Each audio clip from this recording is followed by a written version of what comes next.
नमस्कार, मैं सुमित स्वर्णकार आपका फिर से स्वागत करता हूं आपके अपने शो बातचीत। दोस्तों, कहते हैं भारत में किसी को अगर न्याय चाहिए तो उसको पुनर्जन्म लेना पड़ेगा। ऐसे ही बहुत सारे मिथ हैं जो आज हमारे समाज में लोगों को गुमराह कर रहे हैं। बहुत सारे ऐसे लोग हैं जिनको न्याय मिल नहीं पा रहा है। तो उसी की राह में आज हमारा एक छोटा सा प्रयास है कि हम ऐसे आम नागरिक का जिसको कि न्याय नहीं मिल रहा है, उसको किस तरीके से सही रास्ते से न्याय मिल सके, उसके लिए हम आज के हमारे शो में एक बहुत ही मुख्य हमारे गेस्ट को लेकर आए हैं, जिनका नाम है श्री सत्यनारायण पंडा जी। सत्यनारायण पंडा जी के बारे में बता दूं, ये वर्तमान में संबलपुर डिस्ट्रिक्ट बार एसोसिएशन के प्रेसिडेंट हैं और पिछले 40 सालों से ये वकालत कर रहे हैं। ये ऑल इंडिया लॉ एसोसिएशन के भी प्रेसिडेंट रह चुके हैं और इसके अलावा लायंस क्लब के भी प्रेसिडेंट रह चुके हैं और बहुत सारी ऐसी एजुकेशनल इंस्टीट्यूशन है जिसके ये प्रेसिडेंट रह चुके हैं और उसके एडमिनिस्ट्रेशन में अपनी अहम भूमिका निभा रखी। इनके इसी बहुत ही गहरे अनुभव के साथ हम आज के इस शो के माध्यम से कोशिश करेंगे कि आप लोगों के बहुत सारी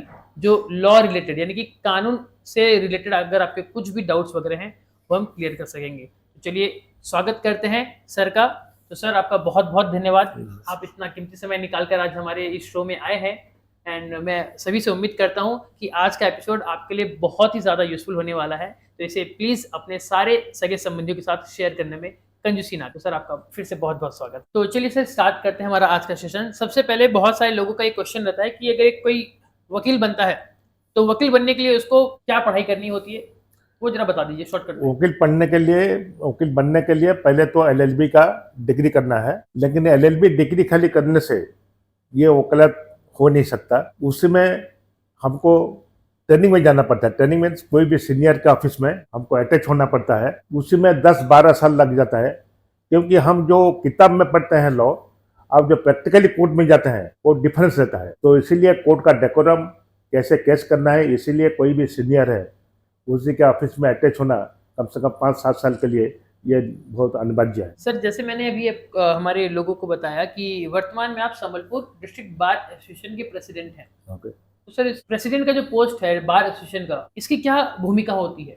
उसी का भूमिका to maintain a good cordial relationship between the judiciary bar members. एक तो है welfare of the bar members. जैसे welfare of the bar members में हमारे ये संबलपुर डिस्ट्रिक्ट बार एसोसिएशन में आपको मालूम है कि अभी अभी जो वेलफेयर के लिए, एडवोकेट्स वेलफेयर के लिए गवर्नमेंट कुछ स्टेप्स लिए हैं। लेकिन पहले क्या होता था, जब कोई एडवोकेट एक्सपायर कर जाता था, उसका फैमिली बहुत टेस कंडीशन में रहता है, तब हम एक तो एडवोकेट वेलफेयर फंड ट्रस्ट किए वही डिस्ट्रिक्ट का, जिसमें अगर एक तो एडवोकेट का देहांत हो जाता तो हम उसको 1,80,000 रुपया नगद देते, वो हमारे ट्रस्ट। फिर अगर कोई लिटिगेंट एडवोकेट उनके बीच में अगर कुछ झगड़ा हो गया, कुछ मिसअंडरस्टैंडिंग हो गया, उसको भी हम समाधान करते हैं। प्लस पब्लिक ये, क्योंकि आपको मालूम है कि एडवोकेट जो है ये independent, they are not under anybody's control.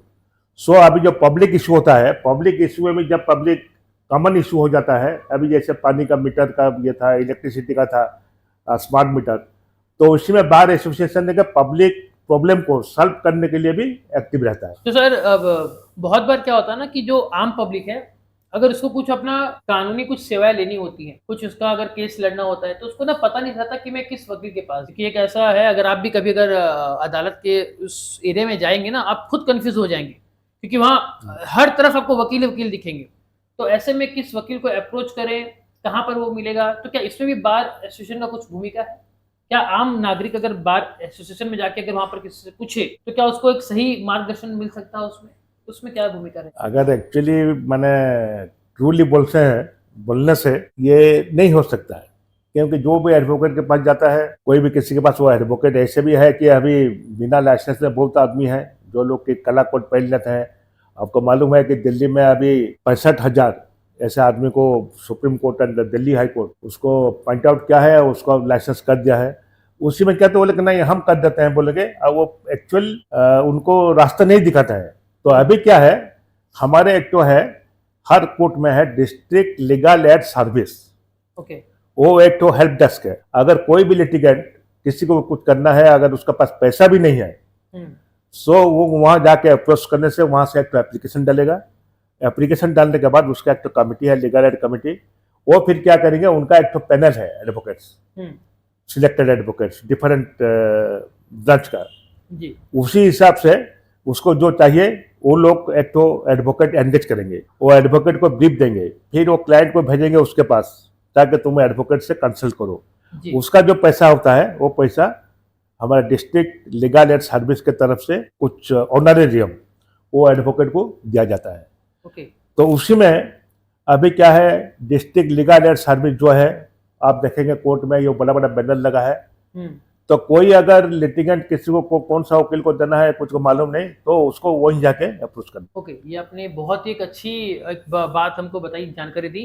तो जो भी व्यूअर्स इस वीडियो को देख रहे हैं, आप इस वीडियो को सेव करके रखिएगा, क्योंकि ये आपके शायद कल बहुत काम आ सकती है। कि बहुत सारे लोगों को एक ये डर बैठा रहता था मन में कि पता नहीं, जैसे हमारे उड़िया में बोलते हैं, केन जाने कहार पाके जीमा हमको लूटी नेवा, मतलब ना जाने किसके पास जाए वो हमको लूट लेगा। या हम बोलते हैं ना, एक मूवी में भी ये है, तारीख पे तारीख, तारीख पे तारीख, मतलब हम किस एडवोकेट के पास जाएं वो हमको कुछ समझ में नहीं आ रहा। तो आप जैसे सर ने आपको बताया, आप वहां पर जाके एक लीगल हेल्प ले सकते हैं। एक बार काउंसिल का प्रेसिडेंट होना मतलब एक अपने आप में गरिमा की बात है। लेकिन कहते हैं ना कि जब आप जितने ऊपर वाले पोस्ट पे रहते हो उसके पीछे तकलीफ भी उतनी होती। तो क्या बहुत सारे बड़े चैलेंजेस आपको फेस करने पड़ते हैं being a bar council president? Bar council पर अभी देखिए, अगर कुछ एजुकेशन हो गया, कुछ पब्लिक में हो गया, कुछ अगर पब्लिक इशू में इन्वॉल्व हो गया, तब पहले लेते हैं प्रेसिडेंट को। आपको मालूम है हमारे, एक तो खाली मैं एग्जांपल दूंगा, जैसे बर्निंग एग्जांपल, लास्ट ईयर जब हमारे वेस्टर्न उड़ीसा में और हाईकोर्ट का एक तो परमानेंट बेंच के लिए जब स्ट्राइक हो रहा था, तब public and advocates and organisations वो मिल के एक तो एजुकेशन किए थे 12 दिसंबर को 2022 को। जी उसमें कुछ अनवारंटेड सिचुएशन आ गया। पब्लिक जो थे वो पब्लिक जाके कुछ कोर्ट में ये किए, कुछ पत्थर किए।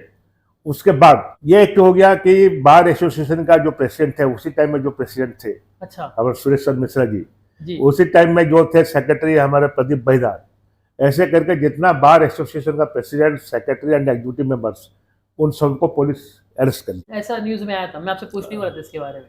ले जा उसी टाइम में एक, हम भी जब तब मैंने कॉलेज में, मैं भी लीडरशिप में था, मैं भी सेक्रेटरी था लॉ कॉलेज का, हम जो इन्वॉल्व थे एंड वो मैंने we were not involve in any misdeeds.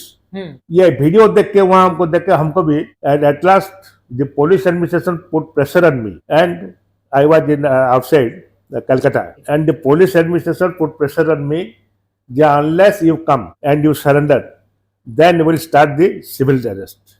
Okay. What is civil arrest? Then they had tried, we जितना हमारे सोशल ऑर्गेनाइजेशन है, मारवाड़ी युवा मोर्चा है, लायंस क्लब है, ये जो लोग इन्वॉल्व थे, जी, अगर आप इतना दिन के अंदर सरेंडर नहीं करेंगे तो हम उनको अरेस्ट करेंगे। And I was forced to surrender before the DIG, and thereafter I was arrested.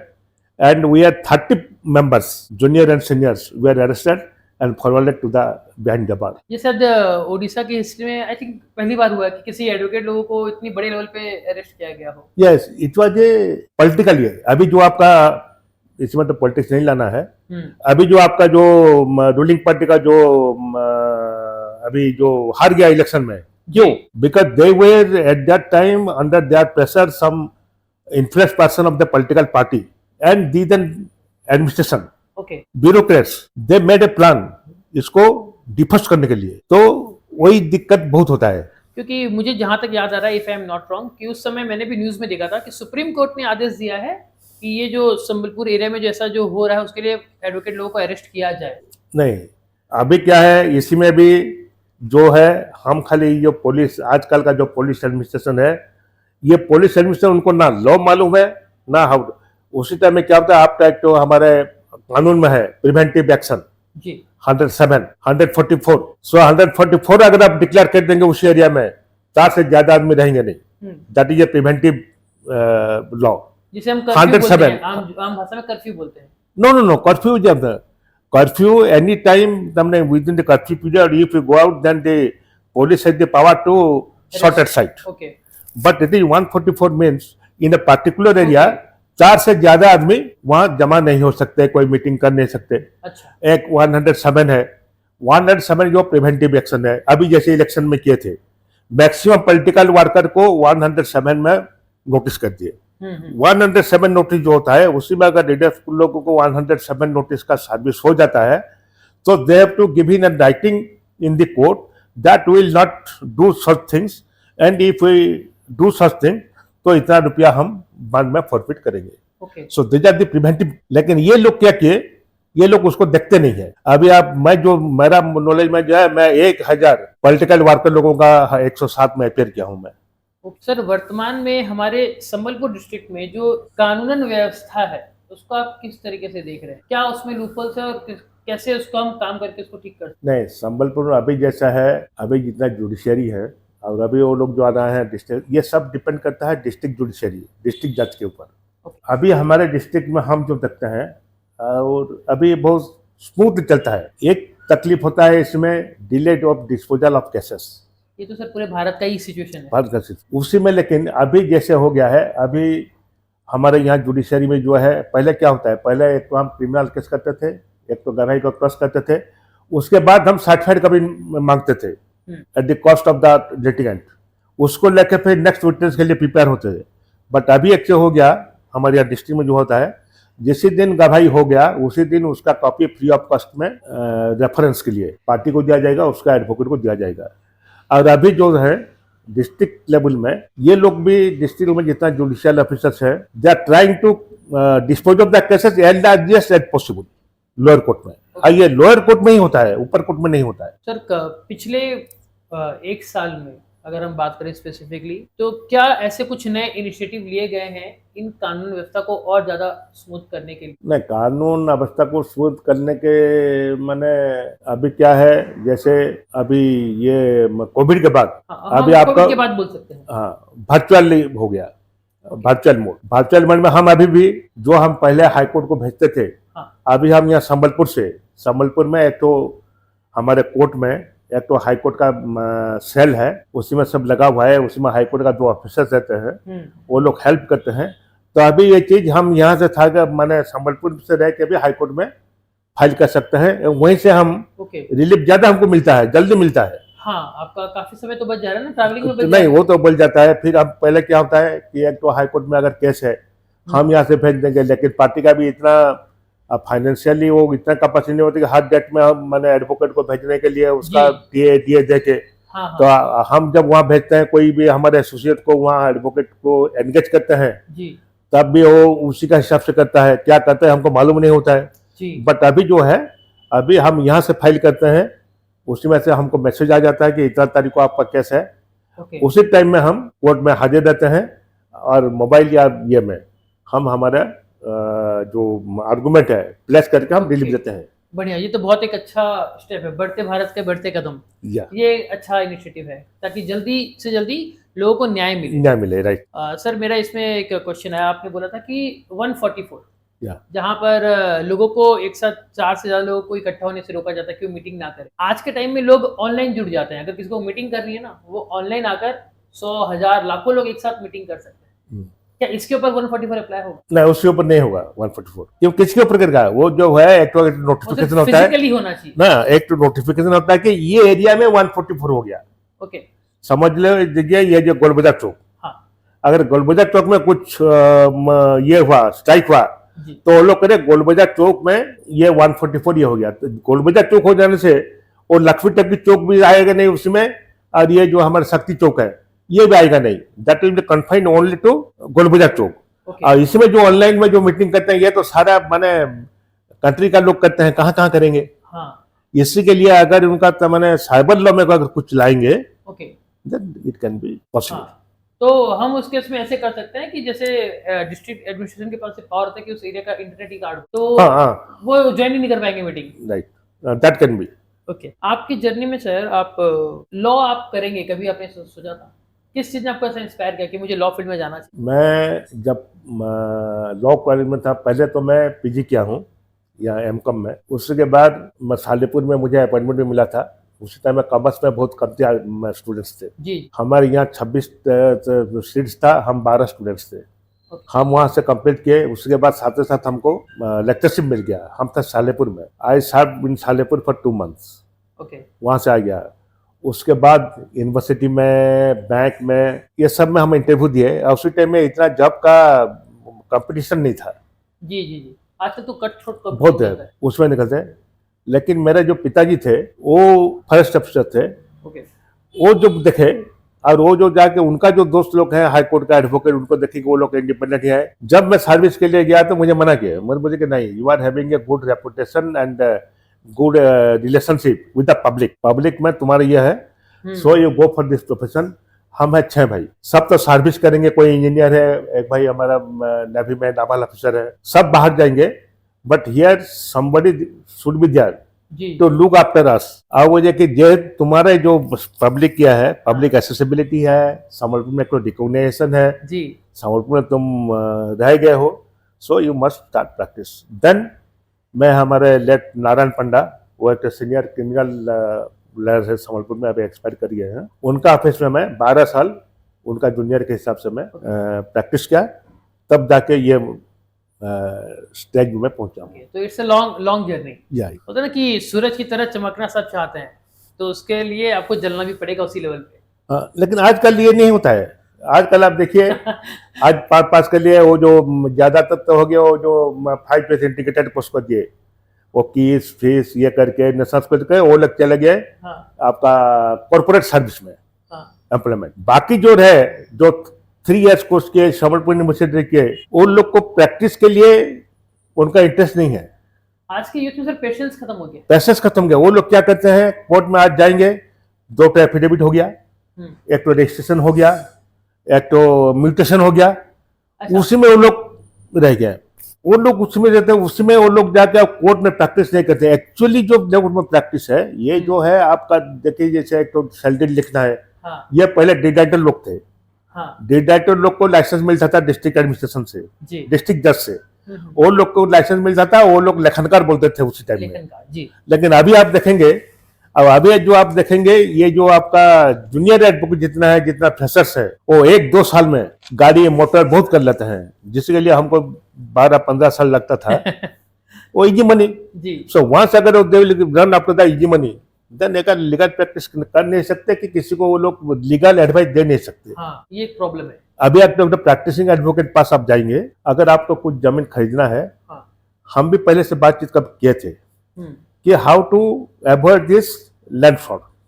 उसी में क्या होता है, जब एक तो आप हम सैलरी करते हैं, कोई प्रैक्टिशनर एडवोकेट करता है, प्रैक्टिसिंग एडवोकेट, उसी में क्या होता है, ट्रांसफर ऑफ प्रॉपर्टी एक्ट, जी कॉन्ट्रैक्ट एक्ट, रजिस्ट्रेशन एक्ट, ये सब को लेके एक तो सैलरी बनता है। जी लेकिन आजकल आप जाएंगे कोर्ट में, मुझे ये जमीन खरीदना है, वो साथ ही साथ बैठ जाएंगे, जूनियर एडवोकेट जाएगा, तो टाइपिस्ट के पास बैठेंगे, उसका जो फॉर्मेट है, कॉपी पेस्ट काम, वो कॉपी पेस्ट फॉर्मेट करके खाली नाम का नाम चीज चेंज कर देंगे, बट एड्रेस आप चेंज कर किसी से खरीद रहे हैं, कौन सा सर्कमस्टेंस में खरीद रहे हैं, हर केस में ये सर्कमस्टेंसेस अलग अलग रहता अलग है, होना चाहिए। हाँ and that should be reflected in the salary. Salary. अगर वो रिफ्लेक्ट नहीं हुआ तो दैट अगर चैलेंज हो गया, वो भॉइड हो जाएगा। ओके, तो ये एक बहुत ही इम्पोर्टेंट जानकारी आज हमको फिर से मिली है। इसके ऊपर भी सर मैं आगे आपसे और डिटेल में चर्चा करूंगा। चलिए पूछ ही लेता हूँ कि अगर कोई एक आदमी आज अगर जमीन खरीद रहा है, तो ऐसा बहुत बार देखा गया है ना कि सेम जमीन को बहुत सारे लोगों को बेच दिया जाता है फ्रॉड करके। राइट। तो मैं एक लेमैन हूँ, मुझे इसके बारे में इतना आइडिया नहीं है। आज अगर मैं जमीन खरीदने जाऊँ, तो क्या कुछ बेसिक्स प्रिकॉशंस है जो मुझे लेने चाहिए एज अ बायर, लेना चाहिए। वो बताइए। पहले आपको तहसील ऑफिस से उसका रिकॉर्ड ऑफ राइट निकलना है। आपको पहले देखना है कि जमीन किसी के नाम पे है, ओके, पहला चीज। फिर आपको एक तो रजिस्ट्रेशन ऑफिस से एनक्रोचमेंट सर्टिफिकेट निकलना है। एनक्रोचमेंट सर्टिफिकेट निकलने से अगर वो जमीन अगर पहले से किसी को बेचा हुआ है, the entire history of the land will be there. वो 30 साल के 12 साल का हमारा यह होता है, जो प्राइवेट प्रॉपर्टी में 12 साल है एडवांस पोजीशन। सो जनरली लोग मांगते हैं कि बैंक में जो कहते हैं कि हम जो मांगते हैं वो 13 ईयर्स का हम इसी मांगते हैं। वो 13 ईयर्स के पूरा आपका जमीन किसी को बिक्री हुआ है, कि मर्गेज हुआ है कि नहीं, ये हो गई, ये सब आपको हिस्ट्री पूरा लड़के मिल जाएगा।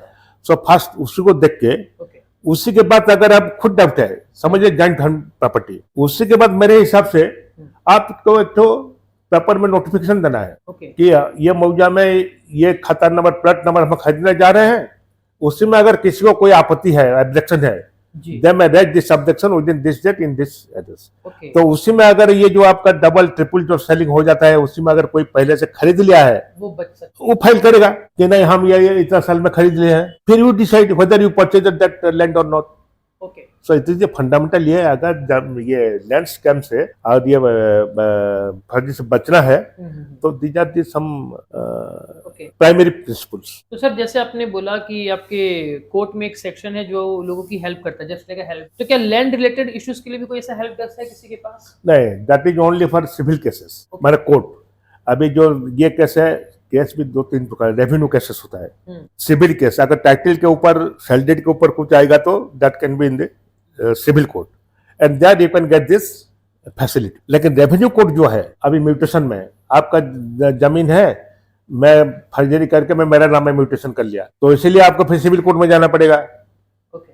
तो आप जाके वो जो legal district legal aid authority है उसका आप हेल्प ले सकते। आप आज तक की आपके पूरे एक्सपीरियंस में सबसे मेमोरेबल केस कौन सा था और उसका आपके लाइफ पे क्या है वो जरा बताइए। मेमोरेबल केस है, ऐसे तो बहुत होंगे बट जो yes, सबसे आपको 96-7 में जी मैं गवर्नमेंट एडवोकेट था, APP assistant public prosecutor SDM court में। तो असिस्टेंट पब्लिक प्रोसिक्यूटर जो है उसी में गवर्नमेंट की तरफ से जितना जो पुलिस की तरफ से केस होता है आपको लड़ना वो केस को हमको लड़ना है। उसका एक तो 498 एक डाउरी एक्ट का तो केस आया। तब मैं क्या किया, हम कोर्ट से उसको जब हियरिंग हो गया, उसको लेने से पहले हम जाके उसको टेस्ट करते हैं विटनेस लोगों को, क्या फैक्ट है क्या नहीं, फिर उसको समझाते हैं कि इसी हिसाब से बोलो ये बोलो। तो मैं जब वो लड़की को जो कंप्लेंट था उसका बाहर बुला लिया एंड उसको सब बता दिया। उसको जब मैं इंक्वायरी किया, मैं बोला तुम्हारे हस्बैंड के साथ तुम्हारा डिस्प्यूट क्या है? जी बोला हमारे हस्बैंड के साथ हमारे कोई डिस्प्यूट नहीं है। तुम कैसे? नहीं हम ठीक है। तो फिर तुम केस की क्या? हाँ नहीं हमारे नहीं, वो हमारे गांव वाले बोले, हमारे पिताजी बोले, वो हम केस कर लिए। क्यों केस किया? माइनर है। उस समय क्या होता है, वो जो हस्बैंड का घर में कुछ फंक्शन, तो ये लड़की लोग गए वहाँ, उसका फादर मदर मामा। आपको मालूम है हमारे सोसाइटी में मामा लोगों का एक तो अजब माने अलग ये स्टेटस रहता है कोई भी फंक्शन में, फैमिली फंक्शन में। जी जी जी। तो वहाँ है हमारे उड़िया कास्ट में जो है, पर्टिकुलरली विलेज एरिया में है, अगर कोई गेस्ट आएगा ऐसे तो उसको पहले एक लोटा पानी देंगे, वो पानी में पैर धोएगा, फिर उसको चंदन फूल दे के ये करके उसको अंदर लेना है। गलती से वो हस्बैंड का जो था उसका फैमिली ये भूल गए, ओके, तो दैट बिकम ए ईगो हट हो गया मामा का। मामा का और वो लड़किया भाई का, वो वहां से अपमान हो गया। वहां से वो आगे फिर थोड़ी दिन बाद वो लड़की चला गया। लड़की को बोले कि ऐसे ऐसे बात है, तुम्हारे फादर इन लव तो ससुराल लोग ऐसे हमको ये कहने ये नहीं। उसको माइंड वॉश कर दिए। और जब हमारा इज्जत नहीं होता है तो यहाँ कैसे रहेगा, तो वो लड़की रह गया वहाँ। इधर मैं जब ये हो गया, उसको भी बुलाया, उसका हस्बैंड को, जिसका नाम में केस हुआ। वो बोला तुम्हारा प्रॉब्लम क्या है भाई? वो बोला सर मेरा ये प्रॉब्लम कुछ नहीं है, बात है ये लोग ऐसे बात है, वो लोग चले गए। उसके बाद क्या हुआ, जब मैं लाने के लिए बोलते हैं तो मेरा फादर बोलते हैं, मेरे पेरेंट्स बोलते हैं कि वो तो खुद गया है, वो खुद आने दो। अच्छा, हमारी ये एक तो सिस्टम है, जब लड़की मायके जाती है तब हस्बैंड जाके उसको मायके से लेकर आते हैं। हाँ। वो बोला, उसका घर वाले बोले कि वो तो उसका बाप के साथ गया है, उसका बाप लोग को बोलो वो आके यहाँ छोड़ के जाएगा। बस सिर्फ ईगो फाइट और कुछ नहीं। Ego fight. हाँ। उसी के बाद जैसा हो गया, फिर मैं जाके जब हमारे उसी टाइम में एक तो बहुत अच्छे जज थे, एसके राय, बहुत अच्छा है। मैं जब मैं तो एडजमेंट पिटीशन दिया, मैं बोला कि सर इसमें मैं टाइम मांग रहा हूँ गवर्नमेंट की तरफ से, अब बात ऐसा है जी। वो भी एडजमेंट कर लिए। फिर एक तो नोटिस दिए, ऑर्डर दिए कि ये तारीख को लड़का लड़की दोनों का बाप माँ ये चारों कोर्ट में हाजिर होंगे। नेक्स्ट डेट में आ गए तो उसका फादर मदर को, दोनों पेरेंट्स को बाहर निकाल दिए कोर्ट से। वहां से मुझे बोले आप पूछिए, मैं पूछा उसको, वो बोले, मैं बोला अभी तुम जाना चाहते हो? हाँ मैं जाना चाहता हूँ। बात यह है कि वो आके मुझे घर से लेके जाएगा, मेरा मायका घर से। हाँ। लड़का बोलता है नहीं, वो उसका बाप माँ के हिसाब से गया है तो वो खुद ही हमारे घर में आएगा। ये डिस्प्यूट हो गया। फिर उसके बाद उसको फादर मदर को कोर्ट में बुलाया, हमारे मजिस्ट्रेट एसडीएम, वहां एक तो वार्निंग दी, बोले कोई किसी का घर में जाना नहीं है। और उनको बोले कि आप लोग आप घर जाओ, आप उनको डिस्टर्ब मत करोगे। दोनों पेरेंट्स को कोर्ट से निकल दिए। फिर क्या किए, वो पकड़ से तब 50 रुपया निकाले जज, और जज जब निकले तो बाकी जितना कोर्ट एडवोकेट में बैठे थे हम भी सोचे कि क्यों ये कर रहे हैं, बोले काम करो, और कोई किसी को अगर कुछ हेल्प करना है तो हेल्प करो। तो जितना एडवोकेट्स थे वहाँ, जिसके मने सब 50 रुपया, तब ये 95 का, हाँ 50 रुपया जो जितना 30 रुपया दिए, वो पैसा सब इकट्ठा किए और उसको बोले आप किसी को घर को जाना नहीं है, ये पैसा तुम लो, आज जाके संबलपुर होटल में रुको, दोनों पिक्चर देखो। अच्छा, 2 दिन के बाद तुम अपना ससुराल जाना, ससुराल से फिर थोड़ी दिन के बाद दोनों जाओगे इसका बाप के घर। ओके, मायके, हाँ। अब मैं केस रखता हूँ 2 महीना के बाद, फिर 2 महीने के बाद दोनों आगे कोर्ट में रिपोर्ट करोगे, खत्म हो गया। एक बार मैं जा रहा था देवगढ़ केस, बढ़िया बाल में क्या हुआ, मैं जस्ट चाय पी रहा था, एक कपल आए आके मेरे पैर छुए, मैं घबरा गया, मैं बोला क्यों ये के, मैं बोला क्यों, मैं आपको समझा नहीं, वो दोनों है वो कपल, वो बोले सर ऐसे ऐसे बात हुआ था और आपके लिए हम ये हो गया है, अगर नहीं रहते तो, और उनका 2 लड़के भी हुए थे। अच्छा, फिर मैं चॉकलेट फकलेट खरीद के उनका बच्चा दिया, वो एकदम मुझे तो इतना अच्छा लगा। सही है, जाति जन्म यही एक रिवॉर्ड होता है। यस। पर सर एक एडवोकेट के लिए ना सर बहुत बार ना देखा जाता है कि मेंटल प्रेशर बहुत झेलना पड़ता है उसको। वो तो ठीक है, बिकॉज ना कोई केस इतने टफ हो जाते हैं जहाँ पर उस एडवोकेट को बहुत ज्यादा स्टडी करना पड़ता है, राइट, बहुत सारे केसेस का रेफरेंस लेना पड़ता है, राइट, इस चक्कर में बेचारा अपना फैमिली को समय नहीं दे पाता। राइट, एकदम एकदम करेक्ट। तो इसमें मैं एक चीज बोलूंगा, मेरा जो लड़का है नाउ ही इज तो मैंने vice president, assistant vice president in multinational company at Calcutta, GIL। जब वो इंटरव्यू में गया कैंपस से, मैं उसको बहुत फोर्स किया था कि हमारे घर में कोई एडवोकेट नहीं है, मैं ही लीगल प्रैक्टिस में हूँ, मेरा इतना लाइब्रेरी है, किताब है, ये है, सो यू कंटिन्यू दिस जी। वो बोला कि इतना पढ़े मैं कर नहीं सकता। फिर जब जाके उसका जब इंटरव्यू हुआ कैंपस में, उसका बस उसको पूछा कि why didn't you step into the shoe of your father and not, and he replied, मतलब मैं मेरे पिताजी को जो देखता हूँ, neither I can give time to my family not to myself, so I don't want to join this profession, and now he is the vice president in that multinational company at Calcutta. So ये होता है, हम जब case में लगते हैं, देखिए क्योंकि आपको किसी को एक न्याय दिलाना है, किसी की जिंदगी न्याय भी देना है, और बदौलत मतलब बहुत इम्पैक्ट कर सकते हैं। हमेशा लॉ चेंज होता है, नया नया डिसीजन आता है। अभी क्या होता है, हम जो लेते हैं, हम कोई ये सैटरडे नाइट को, सैटरडे इवनिंग ही हमारे फ्री होता है, क्योंकि उसी टाइम सुबह हम उसी दिन जो केस है उसको प्रिपेयर करेंगे, कोर्ट जाएंगे 10 बजे, 5 बजे कोर्ट से आएंगे, आके 2 घंटा आधा घंटा रेस्ट लेके फिर वो कल का जो केस है उसके ऊपर आपको काम उसे करेंगे। तो उसमें फैमिली को आप टाइम कहाँ देंगे, कहाँ घुमा लेंगे, ये लेंगे वो लेंगे, that's a fact. That's a fact. Sir कभी कभी ऐसा भी हो सकता है कि कुछ केसेस के मतलब आप जिसका केस लड़ रहे हो तो उसका जो अपोजिट पार्टी है वो लोग आपको धमकी दिए हो, ऐसा भी होता होगा। एक एडवोकेट के मतलब जान मान सबके लिए बेचारे के ऊपर रिस्क होता है, तो ऐसा कुछ केस हुआ था? एक बार हुआ था, आपको मालूम है, एक बार बहुत दिन हो गया, शीतल षष्ठी में एक तो झगड़ा हुआ था वसुआ टकीज रोड में, आपको मालूम है? नहीं, कितना साल पुराना बात है सर? वो करीब हो गया 10-12 साल हो गया। 10-12 साल, याद नहीं हुआ होगा। और षष्ठी में क्या हुआ, कुछ आदमी गए उस मन षष्ठी में, एक तो ये उनका एक्शन कमेटी है, मैं तीनों षष्ठी का, तो षष्ठी खत्म होने के बाद वो लोग जाके ये मैंने फिस्ट किए, उसी में से कुछ मिसअंडरस्टैंडिंग हो गया, तो होटल में बहुत जोर पत्थर ये करके झगड़ा बहुत जोर हो गया। उसी में जो हो गया, उसी टाइम में मैं था। अब जो FIR हुआ, काउंटर FIR हुआ, लेकिन पब्लिक प्रेशर इतना था कि पुलिस भी क्या, पुलिस प्रेशर में आके वो झूठा केस करके वो होटल को का मालिक का लड़का को एक को अरेस्ट भी कर लिया। तो ये जो सिचुएशन है, इसी में क्या होता है, आपको फिर जब बाद में तो ये हुआ, ये पब्लिक इशू है, सब बोल दे कोई हम केस ले लेंगे, एक तो रिजोल्यूशन हो गया बाद। लेकिन मुझे जब पूछे, मैं बोला नहीं, it is my profession, I will do this. Then अभी हमारे हर नाइक थे सीनियर एडवोकेट, अभी एक्सपायर कर गए हैं, संबलपुर का उड़ीसा का most number 1 criminal advocate Haraprasad Naik, आपने नाम सुना होगा, मुदीपड़ा का। मैं उनके पास गया, मैं बोला सर ऐसे ऐसे बात है, ये है, ये केस करेंगे क्या? बोला हाँ क्यों नहीं करेंगे, दिस आवर प्रोफेशन।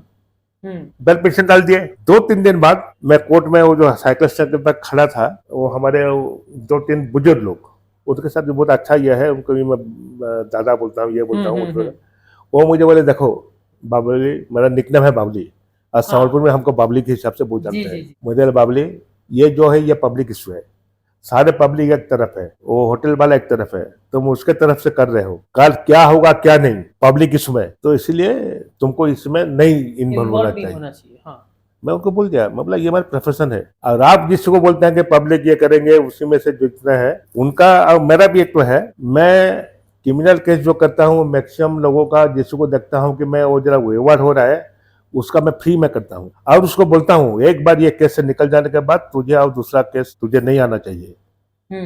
अब मैं देखा हूँ हमारे ये संबलपुर का 3-4 पड़ा है जहाँ ज्यादा ये से लोग होते हैं, वो लोग अभी अच्छा कोई सिक्योरिटी में काम करता है, कोई कहाँ काम करता है। यस, मैं बोला कि इसी में नहीं है, मैं मेरे प्रोफेसर कर रहा हूँ, अब किसके साथ मेरा दुश्मनी नहीं है, आपका जो दुश्मनी है उसके साथ है, मेरा क्या दुश्मनी है, somebody paid me, I will fight the case। आप अगर मुझे एनगेज करोगे, मुझे अगर मेरा फीस दोगे, मैं आपकी तरफ से केस करूंगा, अगर उसके तरफ से नहीं करता, ये हमारा प्रोफेशन है। सर इसी से रिलेटेड एक क्वेश्चन पूछना चाहूंगा आपसे मैं कि बहुत बार ना क्या होता है कि आपके पास जो क्लाइंट आया कोई एक तो गलत हो गई होगा, दो पार्टी है, एक पार्टी सही एक पार्टी गलत है, राइट, गलत पार्टी आपके पास आया और आपको पता भी है गलत है, तो ऐसे में सर बड़ा चैलेंजिंग होता होगा कि मन तो बोलता होगा कि यार ये तो गलत है, मैं गलत का साथ दे रहा हूँ। बात क्या है, कैसे उसको देखिए बात क्या है, जब एक आदमी आता है हमारे पास हम उसको पूछते हैं, हाँ। क्योंकि हम तो वो अकरस में रहते नहीं है जी कि भाई बात क्या है, वो जो बोला ऐसे ऐसे बात यह है, हम तो स्पॉट में थे नहीं,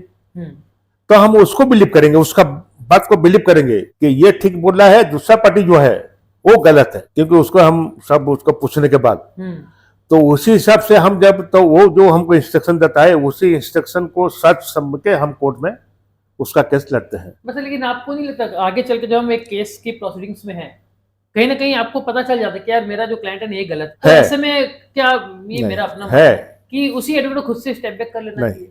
नहीं, क्योंकि दैट इज हमारे जो है प्रोफेशनल एथिक्स के अगेंस्ट, बट सर उस चक्कर में किसी एक को नहीं प्रोफेशनल अभी ऐसा है, मैं एक तो केस अगर कर रहा हूँ unless and until I will inform that my client उसको रजिस्टर्ड पोस्ट में कि मैं तुम्हारा केस छोड़ रहा हूँ, I can not leave the case. अगर केस में छोड़ जाए तो मेरे पास ऊपर डीपी हो जाएगा, डिसिप्लिनरी प्रोसीडिंग बार काउंसिल का, और उसमें मेरा लाइसेंस भी कर सकता है। और हम जब ले लेते हैं केस, जब हम ठीक है तो पॉइंट में आ जाते हैं, तब उसी में अगर हम उसको छोड़ देंगे, मालूम है क्यों गलत है, लेकिन पहले से तो ले लिए हैं केस, इसमें हमारा नेम फेम भी जुड़ा हुआ होता है, उसका भी भविष्य जुड़ा होता है, तो उसी का हमको मालूम हो जाने से भी हम केस लड़ते हैं। तो ये बहुत ही मतलब चैलेंजिंग जॉब है सर, मतलब आप फैमिली को टाइम नहीं दे पा रहे हो, आप कभी आपको पता कि आप गलत का साथ दे रहे हो, तो एक बहुत मेंटली प्रेशर भी होता है। नहीं, गलत का साथ एडवोकेट पागल नहीं हो जाता? नहीं, गलत का साथ तो हम नहीं देते हैं, हम तो पहले ये करते हैं कि जो क्लाइंट जो बोलता है हम उसी को फिर रहते हैं।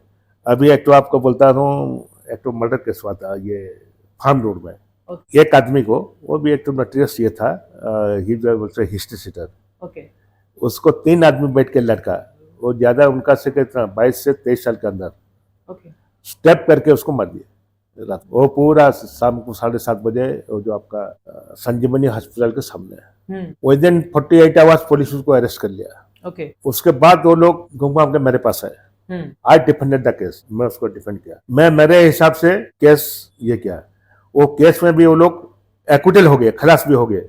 फिर मैं उसको पूछा, मैं बोला ये मामला क्या है, वो मुझे कन्फेस किया कि नहीं हमारे पैसा पत्र के लिए ये था, और हम उसको नशे की हालत में जाके उसको हम चुपके मार दिए। लेकिन उसके बाद में जब उसको पूछा, पहले जब पूछा था तो वो बोला उसका स्टेटमेंट अलग था, बाद में उसने सेल्फ कन्फेस, उसका माँ को भी पूछा तो माँ ही बोला नहीं ऐसे वो ये करता है, इसको फंसा दिया, ये कर दिया, ये करता है। लेकिन जब केस खत्म हो गया, मैं उसको पूछा कि अभी तो सच बता, वो मुझे बता दे तीनों। उनको मैं बोल दिया हूँ अगर फ्यूचर में ऐसे ये करेगा तो हम तो तेरा केस करेंगे नहीं, ऐसा है। सर आपके अपने विचार से क्या कारण है ऐसा, तारीख पे तारीख क्यों लोगों को न्याय जल्दी नहीं मिल पा रहा? नहीं, तारीख पे तारीख क्या होता है, ये जो है लोगों का कि एडवोकेट लोगों के लिए ये सब तारीख पे तारीख हो रहा है, ये गलत है। समझ लीजिए आज एक तारीख है हियरिंग, मजिस्ट्रेट की तबीयत खराब हो गया, मजिस्ट्रेट छुट्टी में रह गया, केस नहीं होगा, केस एडजॉर्न।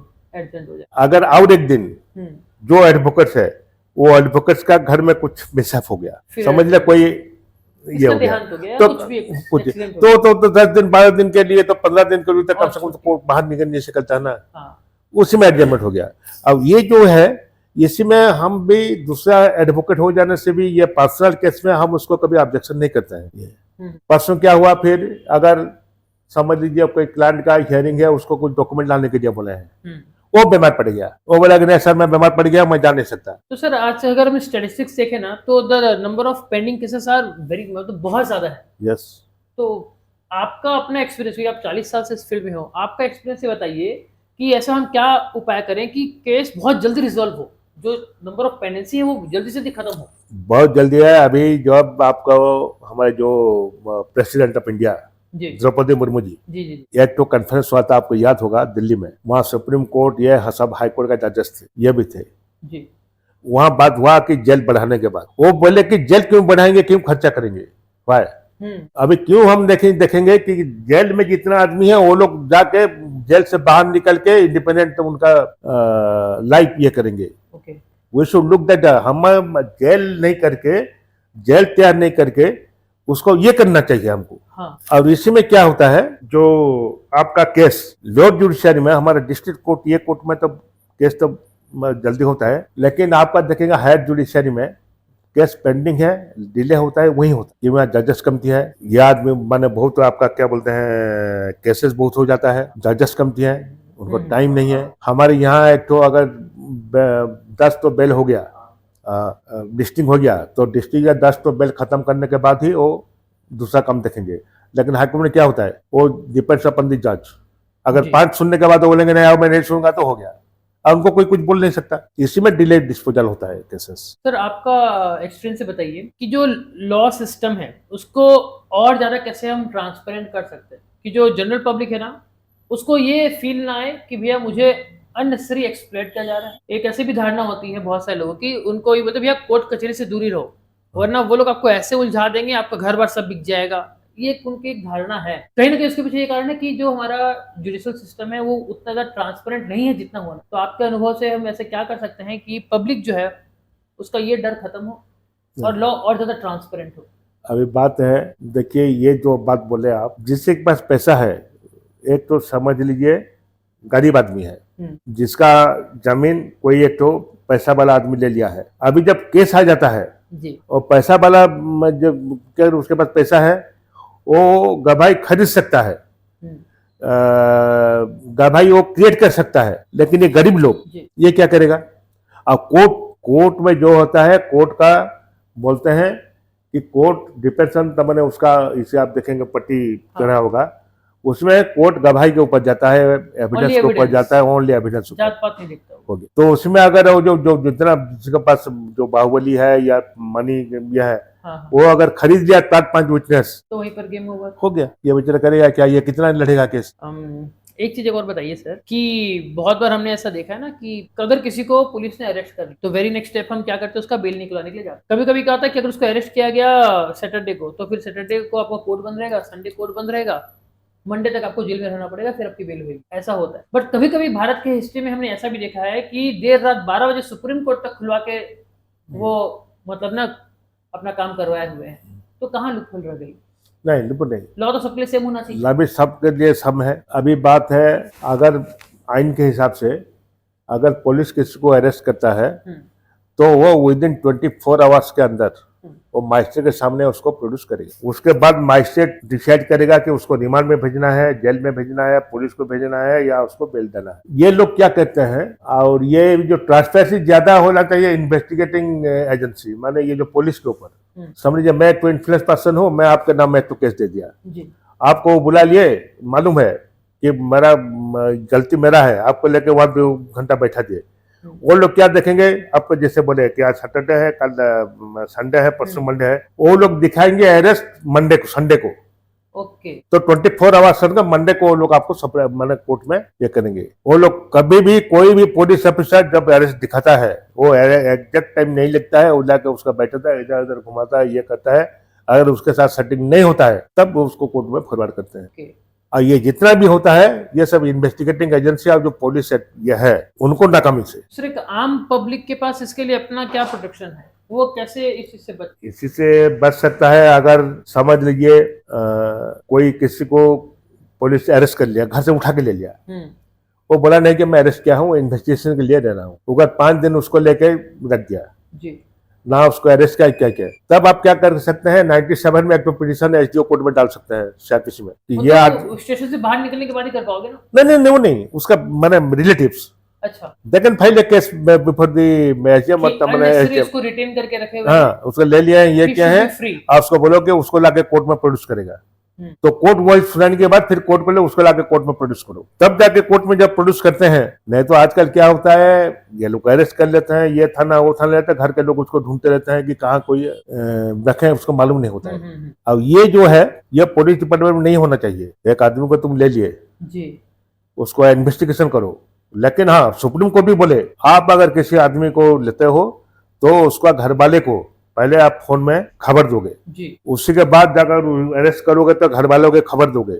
एक तो फर्म है, वो फर्म में घर वाला उसका जो गार्डियन है वो दस्तखत करेंगे, तुम लिखोगे किसी को तुम खबर दिए थे, अच्छा उसी टाइम में अगर होगा तो अगर वो चाहता है उसका एडवोकेट को भी वो एंगेज कर सकता है, तो आप उसका एडवोकेट को बुलाओ। लेकिन ये सब कहाँ करते हैं क्योंकि सर सुप्रीम, लोगों को अवेयरनेस नहीं है ना, लोगों को पता ही नहीं बहुत सारा ये भी ठीक है, ये अवेयरनेस एक तो चाहिए, लेकिन आपके तरफ से मैं बोल रहा हूँ, मैं आपको थ्रू से बोलता हूँ जी कि सुप्रीम कोर्ट अभी ऐसे इतने कर दिए हैं कि अगर इसको पब्लिक जरा समझ जाएंगे, जी जैसे है 498 ए, हम्म, एक एग्जांपल देता हूँ। जी 498 ए है, यह है जो आपको तत्व टू है for dowry to married lady, dowry case dowry case. हाँ उसमें क्या होता है, जो विक्टिम है केस करता है, वो क्या करेगा, उसका हस्बैंड, उसका सिस्टर, उसका फादर, मदर, सबके नाम में कर सबके देगा। नाम पे डोमेस्टिक वायलेंस उसका का केस भी डाल देते हैं। हाँ, उसका सिस्टर रहती है शादी करके कलकत्ता में, हाँ कोई रहता है, उसका भाई रहता है बेंगलोर में, बहुत सारे केसेस लेकिन ये सब कर देते हैं। उसी में से सुप्रीम कोर्ट बोले कि 498 a particular this matrimonial case में हाँ तुम हट किसी को अरेस्ट नहीं कर सकते साथ साथ ही साथ नहीं ना, करते। पहले तुम उसको बुलाओगे, दोनों को बुलाओगे, उनको बाद में कंसिलेशन करोगे, सेटलमेंट करोगे फर्स्ट। अगर सेटलमेंट नहीं होता है फिर तुम इन्वेस्टिगेशन करोगे, अब तब तक इसको अरेस्ट नहीं करके 41 ए बोल के एक प्रोविजन है, उसी में तुम छोड़ोगे। ओके वो 41 ए जो है उसी में एक कंडीशन रहता है कि जब कोर्ट से विभाग पुलिस बुलाएगा, हम आएंगे इन्वेस्टिगेशन में, हम कोऑपरेट करेंगे, हम शर्त छोड़ के जाएंगे नहीं। अब पुलिस अरेस्ट करके कोर्ट में भेज नहीं सकता, अभी तो आउट कर दिया। ओके अगर उसी केस में पुलिस अरेस्ट करके कोर्ट में भेज दिया तो पुलिस को रीजन दिखाना है, किस ग्राउंड पे उसने क्यों वो उसको तमने फील हुआ कि उसको कोर्ट में फॉरवर्ड करना है। ओके अगर वो फॉरवर्ड कर दिया मजिस्ट्रेट का ड्यूटी है, मजिस्ट्रेट भी लिखेगा ऑर्डर में, क्यों वो उसको बेल नहीं देता है, नहीं देगा तो मजिस्ट्रेट के ऊपर भी एक्शन होगा, अच्छा अब पुलिस के ऊपर। ये सुप्रीम कोर्ट का गाइडलाइन है। ये एक अच्छा। बट सर अगर अब इसी से रिलेटेड मैं और बात करना चाहूंगा, आज इंडिया में ऐसा देखा गया है ना कि जो लॉ है ना वो मैक्सिमम वुमेन के फेवर में है, औरतों के फेवर में ज्यादा है, जिसका वो लोग बहुत जगह मिस यूटिलाइज करते हैं। यस और शादी किए डाउरी का केस लगा, जैसा अभी आपने बोला था कि कुछ झूठा डाउरी का केस लगा देती है वो औरत, फिर उसके ऊपर डोमेस्टिक वायलेंस का केस लगा देती है। तो ऐसे में बेचारा पिसता कौन है, वो लाचार पति।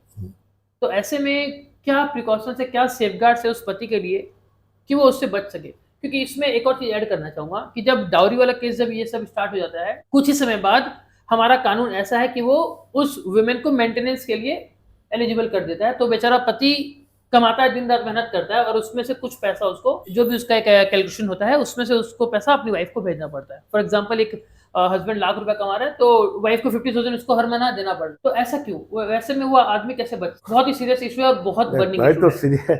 सीरियस इशू है, और ये भी जो है दैट इज मैंने प्रोफेशनल ये उसमें कुछ है, मैंने some probable chance of escaping the husband.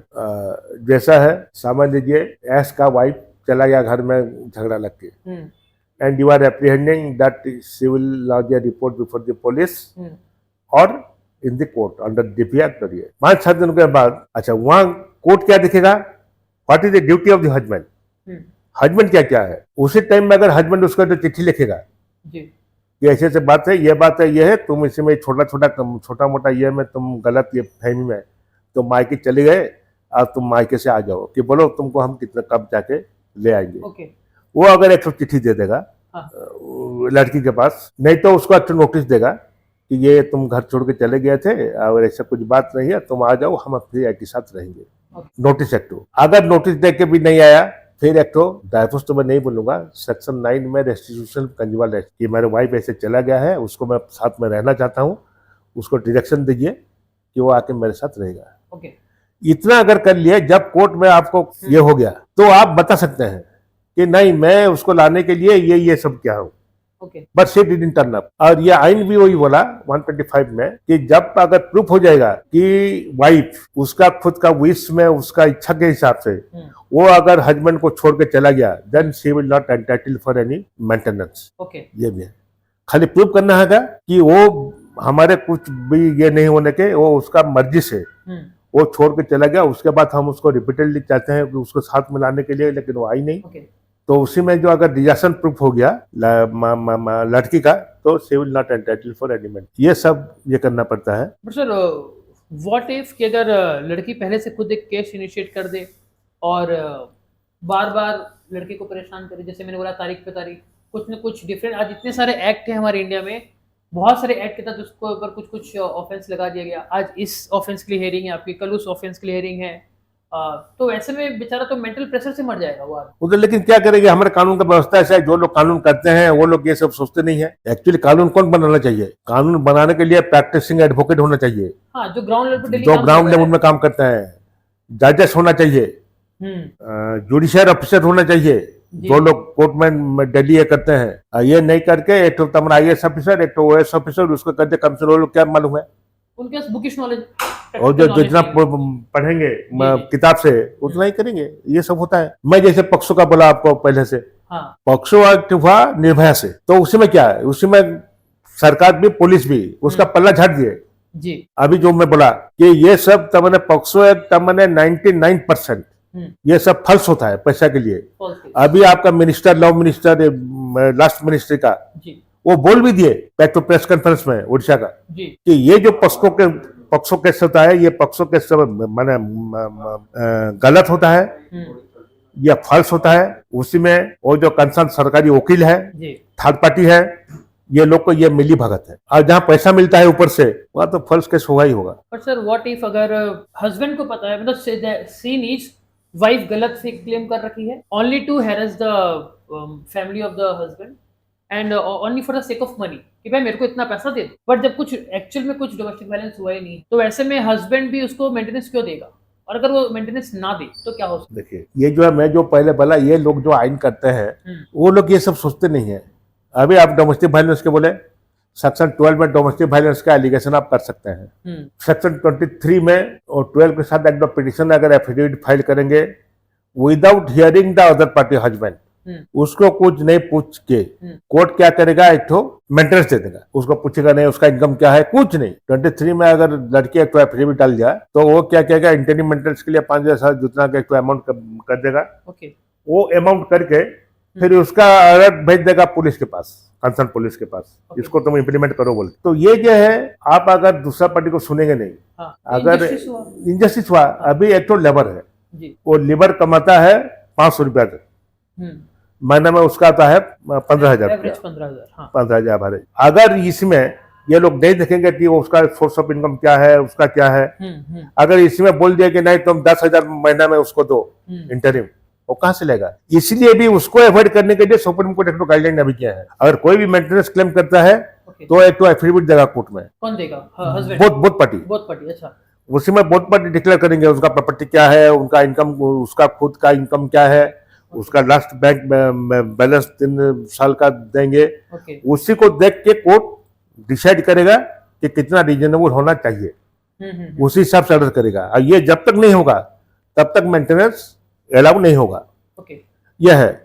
लेकिन आजकल जो जुडिशियल ऑफिसर जो आते हैं, जो छोटा माने जो नए आते हैं, वो लोग उसको समझते नहीं है। वो बोलते हैं ये लेडीज है, लेडीज को केस फाइल के उसको मिलना चाहिए, उसको मिलने दो। बट व्हाट इफ अगर जो लेडी है, अगर वो उसका खुद का भी अगर अर्निंग सोर्स होगा तो मिलेगा नहीं। अगर हस्बैंड से वाइफ ज्यादा कमाता है तो wife has to maintain the husband. अगर हस्बैंड का कुछ इनकम नहीं है लेकिन वाइफ सर्विस करता है, तो it is the duty of the wife to provide maintenance to the husband. ऐसा भी ये लोगों को पता नहीं था, ये है।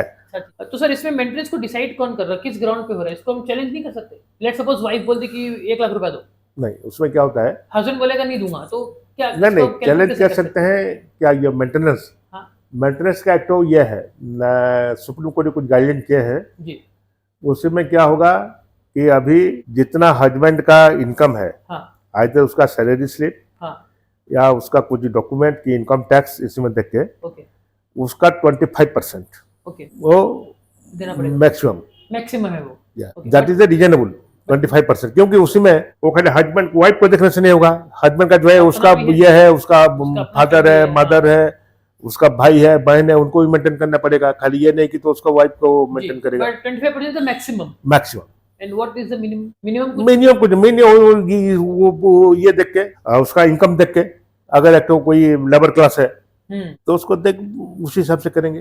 ओके। और अगर हस्बैंड डिनाई कर दे, नहीं दूंगा मेंटेनेंस, तो हस्बैंड के खिलाफ क्या हो सकता हस्बैंड अगर नहीं देगा तो उसका है 1 महीना के इसके लिए 1 साल के मेंटेनेंस के लिए अगर डिफॉल्ट है है? तो 1 महीना उसको जेल होगा। बढ़िया है, सस्ता पड़ेगा उसको तो। हाँ, ये तो है 125 में। हाँ आपका अगर सिविल केस में हो जाता है हाँ तो वो जो उसका जो खर्चा होगा जेल के अंदर, हाँ सिविल प्रिजन, हाँ वो भी वो पार्टी देगा जो भेजेगा उसको जेल। ओके। तो सर इसमें जैसे आपने बोला कि डाउरी वगैरह केस में ना इमीडिएटली अरेस्ट वगैरह नहीं करते, तो मान लीजिए एक केस लेते हैं हम कि फेक क्लेम ऐसा हुआ डाउरी का, हस्बैंड पूरा निर्दोष है, उन्होंने कुछ नहीं किया, तो क्या कुछ ऐसा गुंजाइश है कि किसी ग्राउंड पे हस्बैंड को अरेस्ट किया जा सकता नहीं, ये केस में तो हस्बैंड नहीं, हस्बैंड को ऐसी तो सुप्रीम कोर्ट बोले हैं कि 7 साल के अंदर जितना सजा है है? उसमें पुलिस को अरेस्ट करना नहीं चाहिए। किसी भी ऑफेंस में अगर 7 साल से कमती है सजा पनिशमेंट तो उसको 41 में छोड़ देना है, उसको ये क्या करते हैं कोर्ट को भेजने के जरूरत नहीं है, ये सुप्रीम कोर्ट बोल दिया, लेकिन ये कोई करता नहीं है। तो अगर ऐसे में कोई पुलिस अगर उसको अरेस्ट करे तो हम सुप्रीम कोर्ट का वो- गाइडलाइन लेके हाँ चैलेंज कर सकते हैं। हाँ, वो 41 ये जो मैं बोला 41 ए सीआरपीसी का अगर ये कर दिया हाँ तो उसी में अगर 7 साल से कमती हो गया सजा कि अप टू 7 years है, then police has to release him on bail okay with condition. और अगर कोर्ट में भेजेगा तो मैं जो पहले बोला कि वो ग्राउंड देगा क्यों कोर्ट में भेजा, वो जी ऑर्डर चाहिए, फिर मजिस्ट्रेट भी जब कंसिडर करेगा, मजिस्ट्रेट भी रीजनिंग देगा ओके व्हाट मैटर सेटिस्फेक्शन कि उसको अंदर रहना चाहिए। ओके। एंड सर इसी केस से रिलेटेड एक और क्वेश्चन बन रहा है मेरे मन में कि जैसे आपने बोला कि अगर वाइफ का सैलरी ज्यादा होगा तो वो उसको कंपनसेट करेगी। एक फेयर केस लेते हैं, मान लीजिए वाइफ का उतना ज्यादा इनकम नहीं, husband is earning good money, but what if जो डाउरी का जो फेक केस उसका हुआ, और केस आपको होता है 1 साल 2 साल 3 साल लंबा चलता है, वो ये 2-3 साल तक जो हस्बैंड और उसके फैमिली को जो मेंटल हेरेसमेंट हुआ, तो क्या उसके कंपनसेशन में हस्बैंड वाइफ से डिमांड कर सकता है कि भैया आपने फेक क्लेम लगाया हमारे ऊपर, उसके अलावा आप हमको कंपनसेट करो? कर सकता है कंपल्सन केस, वो है वो जो केस खलास हो जाने के बाद हाँ मतलब आफ्टर अगर एक्विटल 1 साल के अंदर कर सकता है। नहीं, केस खलास मतलब जैसे मान लीजिए आज कोर्ट ने निर्णय दे दिया कि भैया अब आपको वाइफ को मेंटेनेंस देना पड़ेगा एक्स अमाउंट, और ये हमने निर्णय सुना दिया, अब आजीवन भरते रहो, तो क्या उसके बाद फिर वो अपील करेगा, अपील से जो डिसाइड होगा कि ये फेक क्लेम था और हाँ। मेंटेनेंस दिया जा रहा है, तो इसको आप बंद कराओ मेंटेनेंस को, प्लस मेरे को कंपनसेशन दिलाओ। बस।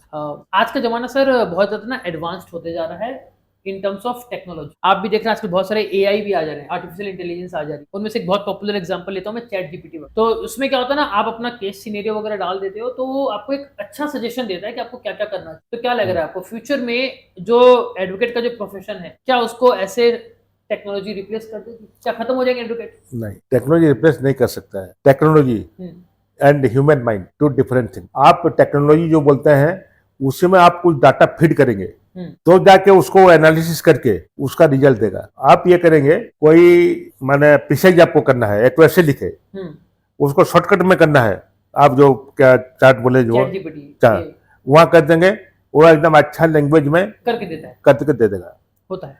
लेकिन ये जो प्रोफेशन में अभी हम एक तो क्रिमिनल केस करते हैं, हम जब उसमें प्रेजेंस ऑफ माइंड जरूरत होता है, हम सोचते हैं कि अगर ये क्वेश्चन मैं विटनेस को पूछूंगा ये जवाब ये देगा, तो काउंटर अगर वो ये जवाब देगा तो मैं क्या नेक्स्ट क्वेश्चन करूंगा। So it has to be decided there in this spot, presence of mind. लेकिन इसमें नहीं है, माइंड का जो है, इसमें क्या करेंगे, आप बोलेंगे कि मर्डर केस में एक तो आई विटनेस आता है, वो आईपीएस को हमको क्रॉस एग्जामिनेशन करता है, मुझे क्रॉस एग्जामिनेशन का पॉइंट दो, तो वो क्या करेगा, वो इधर उधर मतलब 5, 10, 12 केस का डिसीजन लेके आपको एक तो क्रॉस एग्जामिनेशन का क्वेश्चनर बना के दे देगा। क्वेश्चन बना के दे देगा।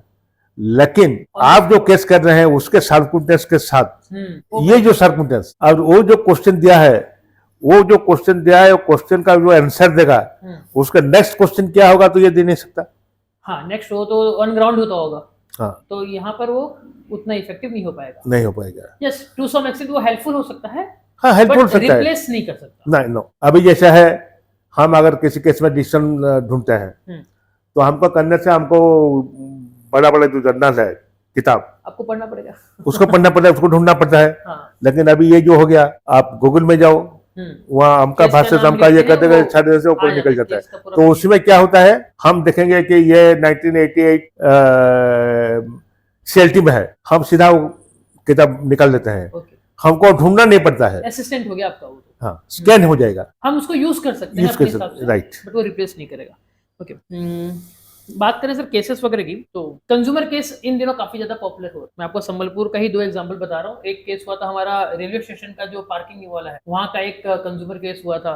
एक आपका हुआ था आपका बूढ़ाराजा एरिया का, जहाँ पर उस शॉपकीपर ने एक्सचेंज पैसे उसको वापस नहीं किए, छोटा सा अमाउंट था, 2-3 रुपए का रिटर्न नहीं किया, उसके बदले केस हो गया। एक केस हुआ था आपका एक होटल वाले के ऊपर हुआ था। तो ऐसे कंज्यूमर केस बहुत ज्यादा पॉपुलर हो रहे हैं। तो कुछ तो लोग गलत कर भी रहे हैं और कुछ लोग इसका गलत इस्तेमाल भी कर रहे हैं। तो ऐसे में एक केस आपको बता रहा हूँ जो मेरे साथ एक घटना घटी। एक बहुत ही विख्यात रेस्टोरेंट है यहाँ पर संबलपुर में। मैं इस प्लेटफॉर्म पे उसका नाम लेकर उसकी गरिमा को खराब नहीं करना चाहता, बट उम्मीद है कि वो इस वीडियो को जरूर देख रहा होगा, तो उसको अपनी गलती का एहसास होगा। तो मैं और मेरे एक मित्र हैं, मैं उनके साथ हम लोग खाने के लिए गए थे। तो जब हमारा बिल बना, तो बिल जब हमने देखा तो वहां पर उसने जीएसटी चार्ज किया हुआ। अब आप लोग को बता दूं मैं कि मैं खुद एक जीएसटी प्रैक्टिशनर हूँ। तो मेरी क्या एक आदत बन गई है कि जब कभी मैं कोई जीएसटी बिल देखता हूँ ना, तो मैं उसमें उसके जीएसटी नंबर को वेरीफाई करता हूँ। तो मैंने उसके जीएसटी नंबर को वेरीफाई किया। मुझे क्या पता चला कि उसका जीएसटी नंबर तो पिछले 6 महीने से कैंसिल हो चुका है, और एज पर जीएसटी लॉ अगर आपका जीएसटी नंबर कैंसिल हो गया है तो आप सामने अपने कंज्यूमर से जीएसटी कलेक्ट नहीं कर सकते। तो यहाँ पर इस केस में अब आप बताइए कि एज अ कंज्यूमर मेरे पास क्या अधिकार है, और मैं इस चीज को किस तरीके से कंज्यूमर कोर्ट तक लेके जा सकता हूँ, और इसमें मुझे क्या कंपनसेशन मिल सकता है। इसमें जो है, दिस में भी called as unfair trade practice. हर ट्रेड में एक तो माने कुछ एथिक्स रहता है। अनफेयर ट्रेड प्रैक्टिस मीन्स वो एथिक्स से बाहर जाके उसको मालूम है कि उसका रजिस्ट्रेशन खत्म हो गया है, उसका रजिस्ट्रेशन कैंसिल हो गया है, लेकिन ये टैक्स इवाड करने के लिए आपसे टैक्स कलेक्शन करता है। सो ये जो है, ये है अनफेयर ट्रेड प्रैक्टिस। इसी के लिए आप कंज्यूमर कोर्ट में जाके अगर केस करेंगे तो ये अगर प्रूफ हो जाएगा कि उसका टैक्स ये नहीं है, कैंसिल है रजिस्ट्रेशन नंबर, तब भी क्या है, तो कोर्ट उसमें अनफेयर ट्रेड टैक्स में आपको कुछ कंपनसेशन देगा एवं आपको रिलीफ देगा, अनफेयर ट्रेड प्रैक्टिस हो जाने से। सर कंज्यूमर केस करने के लिए क्या पैसे लगते हैं कि ये फ्री है? नहीं, कंज्यूमर कोर्ट में जो है वो बहुत कमती होता है। वो 1 लाख से ज्यादा अगर होने से 500 रुपया लगता है। तो ये मतलब नेग्लिजिबल अमाउंट है। नेग्लिजिबल अमाउंट है, उसमें एडवोकेट भी जरूरत नहीं है। आप एक खुद एक तो एप्लीकेशन लिख के, सब आपका डिफेंस लिख के उसको, तो हम खुद अपने आप को रिप्रेजेंट कर सकते हैं। हाँ, इस पर्टिकुलर कंज्यूमर केस में बस। ओके। अब कंज्यूमर केस भी बहुत तरह में इशू नहीं होता है। It is beneficiary registration, consumer का बेनिफिट के लिए है, लेकिन उसको भी इशू नहीं होता है। कभी ऐसा कुछ केस आपके साथ हुआ है? हाँ, अभी हुआ है, अभी तो केस चल रहा है, अभी शायद 22 की 23 तारीख को है। ओके। एक आदमी है संबलपुर के, वो क्या करता है, पहला एक होटल में गया, होटल में जाके वो पानी पिया, तो पहले तो खाना खाया, कुछ सूप और कुछ पानी, फिर पानी और सूप ये कर गया, तो उसको क्या क्या जीएसटी का बिल दे दिया। जीएसटी लगा के, उसका जीएसटी नंबर भी है, वो जीएसटी नंबर भी वो मेंशन किया है। उसमें क्या हुआ, ये जो आपका एमआरपी है वाटर बोतल का 20 रुपया, लेकिन वो चार्ज किया 35 रुपया। तो एक तो केस संबलपुर ने फाइल कर दिया, उसमें वो कंज्यूमर फोरम भी उसको समझे नहीं, कुछ नहीं, एक तो ऑर्डर कर दिया गलत में। जबकि सुप्रीम कोर्ट डिसीजन है कि hoteliers can charge more than the MRP because they are providing amenities. वो एसी है, यह है, चेयर है, टेबल है, सर्विसेज देता है, इसके लिए। हाँ, ये तो एक सिंपल सा बात है कि कोई आदमी सिर्फ पानी पीने के लिए रेस्टोरेंट नहीं जाएगा, right? It's a common sense. ये जो आदमी क्या क्या है, ये संबलपुर में केंद्रघाटी से लेके, पड़ियाबाल से लेके, रेलवे स्टेशन से लेके जितना होटल्स है, मैक्सिमम होटल, आप जितना जो टॉप ब्रांड का होटल है, उन सबको जाके ये खाली पानी खरीदना शुरू कर दिया, 2 बोतल 3 बोतल पानी। और उसका अच्छा, बिल भी उसके पास बिल भी evidence ले आ आया हाँ और उसी में कि ये जो मैक्सिमम प्राइस से तुम जो एमआरपी से ज्यादा पैसा लिया है ओके इसके लिए कंपनसेशन दो। सीजीएसटी एससी जैसी डबल चार्ज किया है उसके लिए कंपनसेशन दो। ओके वो कैसा अभी 12 केस वो फाइल किया है, 12 केसेस।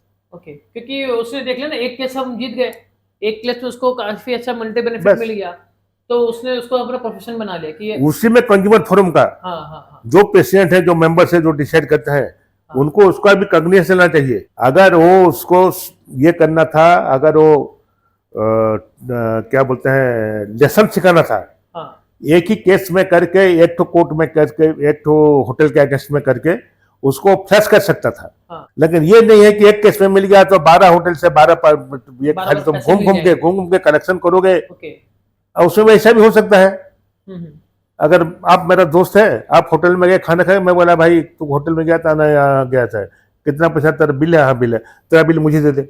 ओके मैं वो बिल ले लिया, मैं केस फाइल कर दिया, बिल में तो ना रहता नहीं है। नाम नहीं रहता, तो ये भी बहुत मैंने ये होता मतलब है मिस यूटिलाइज भी कर रहे हैं। मिसयूटिलाइज होता है। उसको कंज्यूमर फोरम का जो प्रेसिडेंट है, जो कमीशन है, हाँ उसको स्ट्रिक्टली देखना चाहिए एनालिसिस और अच्छी उनको होनी चाहिए। देखना चाहिए कि एक्चुअली जो एक्चुअल कंज्यूमर है hmm. He must get the benefit, not this. तो अगर कोई फेक क्लेम ऐसे करे कंज्यूमर केसेस पर्टिकुलरली, और अगर ये प्रूफ हो जाए कि ये सिर्फ पैसे लेने के लालच में कर रहा है, तो उसके खिलाफ क्या एक्शन लिया जा सकता वो ये है अभी जो 1986 का तो अभी तो 2019 में एमेंड हो गया है, है? तो वो 86 का कंज्यूमर प्रोटेक्शन एक्ट उसको रिपील हो गया, ओके खत्म हो गया अभी।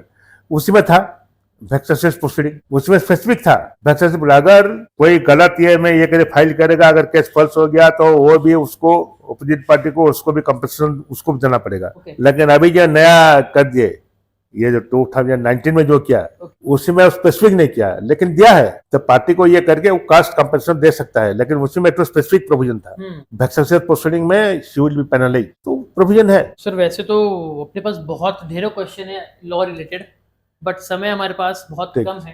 ठीक। तो बस एक लास्ट एक क्वेश्चन लेता हूँ, फिर हमारे आज के एपिसोड को हम वाइंड अप करेंगे यहाँ पर। ठीक है। एक लास्ट क्वेश्चन ये आता है सर कि आम पब्लिक ना पुलिस से बहुत डरती है, हाँ। ये फैक्ट है। और कभी कभी ऐसा भी देखा गया है ना कि नॉट ओनली पुलिस, मैं पुलिस का नहीं बोल रहा हूँ, जितने भी गवर्नमेंट ऑफिसर्स वगैरह हो गए या गवर्नमेंट ऑफिसेस हो गई, कहीं ना कहीं आदमी को अगर अपना काम करवाना है ना तो उसको पैसे देने पड़ते हैं।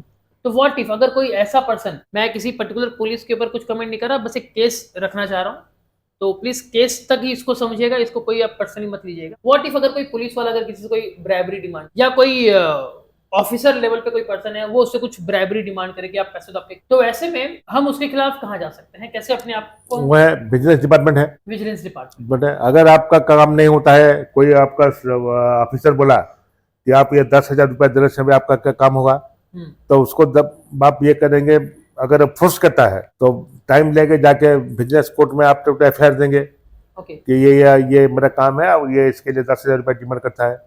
फिर जब आपका एक तारीख तय होता है, उसी दिन आप जाएंगे, आपके साथ में वो बिजनेस वाले क्या करेंगे, वो केमिकल दे के तो नोट देंगे, आप जाके उसको पकड़ा हुआ ये जाके रेड करेगा।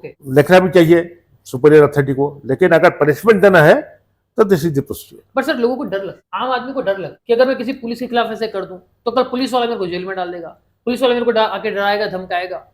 हाँ, मैं किसी ऑफिसर के खिलाफ कर दिया, लेट्स सपोज मुझे एक छोटी सी रेस्टोरेंट खोलनी है, मुझे उसके लिए फूड लाइसेंस, और फूड लाइसेंस के लिए जब मैं जा रहा हूँ तो मुझसे ब्राइबरी डिमांड की जा रही है। आज मान लीजिए मैं कैसे कैसे उसके खिलाफ केस कर भी दिया, विजिलेंस को बता दिया, लेकिन कल तो मुझे वही रेस्टोरेंट खोलनी है, कल वो फूड ऑफिसर अगर मेरे को आके धमकाया, मुझे कुछ परेशानी किया, तो इस डर से कैसे निकल सकते हैं आम? ये है आपका पता नहीं, मेंटली प्रिपेयर होना चाहिए, मेंटली प्रिपेयर होना चाहिए। मैंने आपको मेंटली हुआ कि ये मैं करूंगा व्हाट मैं कम, तब जाके आप सक्सेस हो सकते हैं। अभी पुलिस बहुत जुल्म करता है। IIM का इशू हुआ था संबलपुर में, IIM स्ट्राइक, उसमें बजरंग दल का 30 लड़के को पुलिस लेके पिटाई फिटाई करके ये करके अरेस्ट करके लिया था। उसी टाइम में जो 3 ऑफिसर थे और जो SP था, उसके अगेंस्ट में मैं कंप्लेंट केस फाइल किया इनके तरफ से और लड़के की तरफ से, उसके ऊपर कोर्ट कन्विंस होकर कन्विंस भी ले जाए। वो जो SP है उसका नाम लेना नहीं चाहता हूँ, बाकी जितना 3 पुलिस ऑफिसर्स है उसको कोर्ट से समझ गया कि आप आके कोर्ट से बेल बजाओ जाओ बोल के, फिर वो लोग क्या किए, जाके उसको हाई कोर्ट से स्टे करवा दिया, अभी पेंडिंग पड़ा है। तो इसी में जब हम किए, हम लड़कर को मैं बोला था यू हैव टू बी, क्योंकि एक बार तुम पुलिस के साथ केस करोगे, पुलिस इधर उधर करके फॉल्स केस में परेशान कर सकता है, परेशान करेगा। But you have to first mentally prepare. अगर तुम नहीं बदलोगे तो हम कैसे, फिर क्या, उतना आपको मेंटल ये होना चाहिए। ओके, तो दोस्तों ये था हमारा आज का एपिसोड, आपका अपना शो बातचीत। एंड मुझे पूरा भरोसा है आज के इस एपिसोड से बहुत सारे आपके डाउट्स क्लियर हुए होंगे, और इसके बावजूद आपके बहुत सारे ऐसे क्वेश्चन होंगे जो शायद आज के इस एपिसोड में वो क्लियर नहीं हो पाए हैं। अगर आपके भी ऐसे कुछ क्वेश्चन तो आप हमें कमेंट बॉक्स में उस क्वेश्चन को बताइए। और अगर आप चाहते हो कि कोई और गेस्ट हमारे इस एपिसोड में आए, तो कौन है वो अगला गेस्ट, आप उसका नाम भी हमें कमेंट बॉक्स में बता सकते हैं। हमारी पूरी टीम पूरी कोशिश करेगी कि अगला एपिसोड हम उन्हीं के साथ रिकॉर्ड करें और आपके पास हम उस चीज़ को प्रस्तुत करें। सर फिर से आपका बहुत बहुत धन्यवाद, आप अपना कीमती समय लेकर आए। तो मिलेंगे दोस्तों अगली वीडियो में, तब तक के लिए जय हिंद, वंदे मातरम।